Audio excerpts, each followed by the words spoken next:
हरे कृष्णा। आप सभी को दीपावली की हार्दिक शुभकामनाएं। दीपावली का इतिहास प्राचीन काल से जुड़ा हुआ है।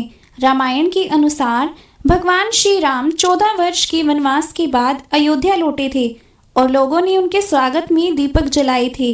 इसी कारण यह त्योहार राम की विजय के प्रतीक के रूप में मनाया जाता है। महाभारत में भी दीपावली का उल्लेख है, जहां पांडवों के वनवास समाप्त होने पर दीपक जलाए गए थे। जैन धर्म में यह महावीर स्वामी के निर्वाण दिवस के रूप में मनाया जाता है, जबकि सिख धर्म में गुरु हरगोविंद सिंह जी की रिहाई से जुड़ा हुआ है। धार्मिक रूप से दीपावली अमावस्या की रात को मनाई जाती है, जब अंधकार सबसे गहरा होता है और प्रकाश की आवश्यकता सबसे अधिक होती है।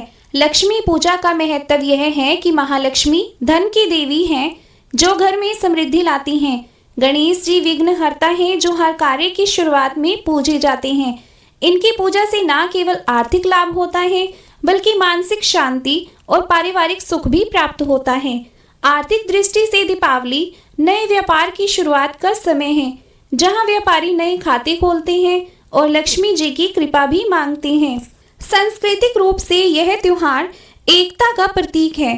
लोग पड़ोसियों से मिलते हैं, उपहार आदान प्रदान करते हैं और सामूहिक रूप से पटाखे फोड़ते हैं।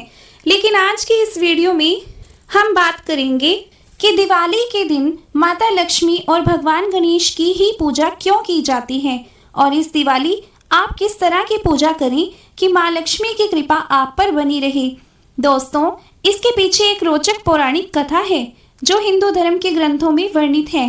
कथा के अनुसार प्राचीन काल में एक वैरागी साधु हुआ करते थे, जिनके मन में एक दिन राजसी सुख भोगने की इच्छा जागृत हुई।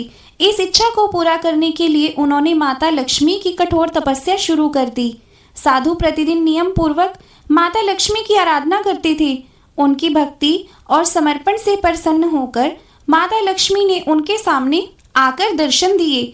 साधु ने माता को प्रणाम किया और उनसे सच्चे मन से उच्च पद, सम्मान और धन वैभव का वरदान मांगा। माता लक्ष्मी ने उनकी प्रार्थना स्वीकार की और उन्हें यह वरदान देकर वह अंतर्ध्यान हो गई। वरदान प्राप्त होने के अगले ही दिन साधु के मन में अहंकार जाग उठा। वह राजा के दरबार में पहुंचा और अभिमान में चूर होकर उसने राजा को सिंहासन से धक्का देकर नीचे गिरा दिया। यह देखकर दरबार में मौजूद सभी लोग सन्न रह गए। लेकिन तभी एक आश्चर्यजनक घटना घटी। राजा के मुकुट से एक काला नाग निकलकर भागने लगा, जो साधु के धक्के के कारण मुकुट से अलग होकर जमीन पर गिर गया था। यह देखकर राजा और दरबारियों ने साधु को चमत्कारी समझा और उनकी जय जयकार करने लगे। राजा ने साधु को सम्मान पूर्वक अपना मंत्री नियुक्त किया और उनके लिए एक भव्य महल की व्यवस्था भी की। साधु उस महल में शानो शौकत के साथ रहने लगा। कुछ समय बाद एक दिन राजा अपने दरबारियों के साथ किसी विषय पर विचार विमर्श कर रहे थे। तभी साधु वहां पहुंचा और बिना किसी कारण के राजा को खींचकर महल से बाहर ले गया। दरबारी यह देखकर हैरान थे, लेकिन अगले ही पल एक जोरदार भूकंप आया और वह महल खंडर में तब्दील हो गया। इस घटना के बाद फिर से साधु की कीर्ति को बढ़ा दिया गया, लेकिन इन चमत्कारों के कारण साधु के मन में अहंकार और भी बढ़ गया। वह अपने वरदान के अभिमान में डूब गया और उसने एक दिन राजा के महल में रखी भगवान गणेश की मूर्ति को हटाने का आदेश दे दिया, केवल इसलिए कि उसे वह मूर्ति देखने में अच्छी नहीं लगती थी। साधु के इस अपमानजनक कार्य से भगवान गणेश क्रोधित होते हैं। उनके क्रोध के प्रभाव से साधु की बुद्धि भ्रष्ट होने लगी और वह उल्टे सीधे कार्य करने लगा। राजा ने साधु के इस व्यवहार को देखकर उसे कारागार में डलवा दिया। कारागार में साधु को अपनी गलती का एहसास हुआ और उसने पुनः माता लक्ष्मी की आराधना शुरू कर दी। माता लक्ष्मी ने उन्हें दर्शन दिए और कहा, तुमने गणेश जी का अपमान किया है, इसलिए तुम्हारी बुद्धि भ्रष्ट हुई है। अब तुम गणेश जी की आराधना करो और उन्हें प्रसन्न करो। साधु ने माता लक्ष्मी के आदेश का पालन किया और भगवान गणेश की तपस्या शुरू की। उनकी भक्ति से प्रसन्न होकर गणेश जी का क्रोध शांत हुआ। कुछ समय के बाद गणेश जी ने राजा के सपने में आकर कहा, हे राजन, साधु को सम्मान पूर्वक पुनः अपना मंत्री बना लो। राजा ने गणेश जी के आदेश का पालन किया और साधु को फिर से मंत्री पद पर नियुक्त कर दिया। दोस्तों, इस कथा से यह स्पष्ट होता है कि माता लक्ष्मी धन और समृद्धि की देवी हैं, लेकिन बिना बुद्धि के धन का उपयोग व्यर्थ हो सकता है। भगवान गणेश बुद्धि, विवेक और सिद्धि के देवता हैं, इसलिए दिवाली पर इन दोनों की पूजा एक साथ की जाती है ताकि धन के साथ साथ बुद्धि और विवेक भी प्राप्त हो। यह माना जाता है कि माता लक्ष्मी का आशीर्वाद तभी स्थायी रहता है जब गणेश जी की कृपा से बुद्धि और विवेक का उपयोग किया जाए। दिवाली केवल एक धार्मिक पर्व नहीं, बल्कि एक सामाजिक और सांस्कृतिक उत्सव भी है। यह त्योहार लोगों को एक दूसरे के करीब लाता है। इस दिन लोग अपने घरों को साफ करते हैं, नए वस्त्र पहनते हैं, मिठाइयाँ और उपहार बांटते हैं और आतिशबाजी का आनंद भी लेते हैं। दिवाली का पर्व विभिन्न समुदायों और धर्मों के लोगों को एक साथ जोड़ता है, क्योंकि यह खुशी, समृद्धि और एकता का प्रतीक है। दिवाली का पर्व केवल बाहरी उत्सव तक सीमित नहीं है, बल्कि इसका गहरा आध्यात्मिक महत्व भी है। यह पर्व हमें अपने भीतर के अंधकार जैसे अहंकार, लोभ, क्रोध और अज्ञान को दूर करने और ज्ञान, प्रेम और करुणा के प्रकाश को अपनाने की प्रेरणा देता है। दिवाली के दिन जब हम माता लक्ष्मी और भगवान गणेश की पूजा करते हैं तो हमें सांसारिक शक्ति के साथ साथ आध्यात्मिक शक्ति भी प्राप्त होती है। इसलिए अब हम बात करेंगे दिवाली के दिन पूजा किस प्रकार करें। जानिए पूजा की सही विधि। इस बार साल 2025 में दिवाली 20 अक्टूबर को मनाई जाएगी।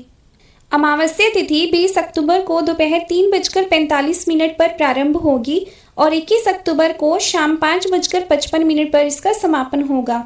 जो लक्ष्मी पूजा का सबसे शुभ मुहूर्त है वह है प्रदोष काल, जो कि 5:08 से 6:38 तक रहेगा और वृषभ काल शाम 7:08 से 9:03 तक रहेगा और इस दिन निशिता काल मुहूर्त रात 11:41 से 12:31 तक रहेगा।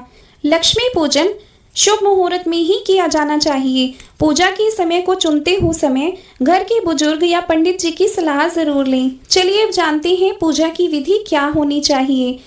पूजा की शुरुआत तैयारी से होती है। सबसे पहले घर की सफाई करें। दीपावली से कुछ दिन पहले घर के हर कोने को साफ करें, क्योंकि लक्ष्मी जी स्वच्छ स्थान पर ही वास करती हैं। पुरानी चीजों को हटाएं, नए सामान लेकर घर पर आएं। घर के मुख्य द्वार पर रंगोली बनाएं जो फूलों, चावल या रंगों से बनी हो। रंगोली के डिजाइन में स्वास्तिक, कमल या लक्ष्मी के चरण चिन्ह शामिल करें। पूजा स्थल चुनें। घर का उत्तर पूर्व कोना या मंदिर क्षेत्र, वहां लाल कपड़ा बिछाकर जो शुभता का प्रतीक है, कलश स्थापित करें। एक मिट्टी या धातु का कलश लें, उसमें जल भरें, ऊपर आम के पत्ते और नारियल रखें। कलश में चावल, सुपारी, सिक्का और फल डालें। माँ लक्ष्मी और भगवान गणेश की मूर्तियां या चित्र रखें। मूर्तियां यदि नहीं हो तो बेहतर होगा। पूजा सामग्री में दीपक, अगरबत्ती, कुमकुम, हल्दी, चंदन, फल, फूल, मिठाई, दूध, दही, घी, शक्कर, चीनी, नैवेद्य, मिष्ठान, पान, सुपारी, लौंग, इलायची इत्यादि शामिल कर सकते हैं। ध्यान रहे कि पूजा से पहले स्नान अवश्य करें। साफ स्वच्छ वस्त्र पहने। महिलाएं साड़ी या सलवार सूट पहन सकती हैं। मन को शांत रखें। नकारात्मक विचारों से दूर रहें। यदि संभव हो तो इस दिन व्रत भी रखें। फलाहार या उपवास आप इस दिन कर सकते हैं। पूजा आरंभ करने से पहले संकल्प लें। मन में कहें, मैं लक्ष्मी गणेश की पूजा कर रहा हूँ या कर रही हूँ ताकि मेरे घर में समृद्धि आए। फिर ध्यान करें। आंखें बंद कर गणेश जी का ध्यान करें, फिर लक्ष्मी जी का ध्यान करें। इसके बाद मूर्तियों को स्नान कराएं। पहले पंचामृत से दूध, दही, घी, शहद, चीनी का मिश्रण, फिर शुद्ध जल से स्नान कराएं। आचमन के लिए 3 बार जल ग्रहण करें। दीपक जलाएं। घी का दिया या तेल का दिया आप जला सकते हैं। नैवेद्य अर्पण करें। मिठाई जैसे लड्डू, पेड़ा, फल, दूध आदि। पुष्प अर्पण करें जैसे कमल, गुलाब, चमेली के फूल। प्रत्येक अर्पण के साथ मंत्र कहें, ओम लक्ष्मी नमः। इस दौरान ओम गण गणपति नमः, ओम नमो भगवती वासुदेवाय का भी आप जाप कर सकते हैं। किसी पंडित से सलाह लेकर आप उचित मंत्र आदि से पूजा भी कर सकते हैं। अंत में आरती और स्तुति गाएं। पूजा समाप्त करने से पहले आशीर्वाद मांगे। प्रार्थना करें, हे माँ लक्ष्मी मेरे घर में सदा वास करें। इसके बाद परिवार के सभी सदस्यों में प्रसाद वितरित करें। परंतु ध्यान रखें कि पूजा में प्लास्टिक का उपयोग ना करें। पर्यावरण का भी ध्यान रखें, बच्चों को शामिल करें, लेकिन पटाखों में सावधानी बरतें। यदि स्वास्थ्य समस्या हो तो सरल पूजा करें। कोशिश करें कि इस दिन गरीबों को कुछ ना कुछ दान अवश्य दें। खुद को नकारात्मक ऊर्जा से बचाएं, किसी से झगड़ा ना करें और सकारात्मक रहें। इसी के साथ आप सभी को दीपावली की हार्दिक शुभकामनाएं। अगर आपको यह वीडियो अच्छी लगी है तो इसे लाइक और शेयर ज़रूर करें, और अगर आपने हमारे चैनल को अभी तक सब्सक्राइब नहीं किया है तो चैनल को सब्सक्राइब भी कर लीजिए। माता लक्ष्मी और भगवान गणेश की कृपा आप सभी के जीवन में सदैव बनी रहे। जय माँ लक्ष्मी।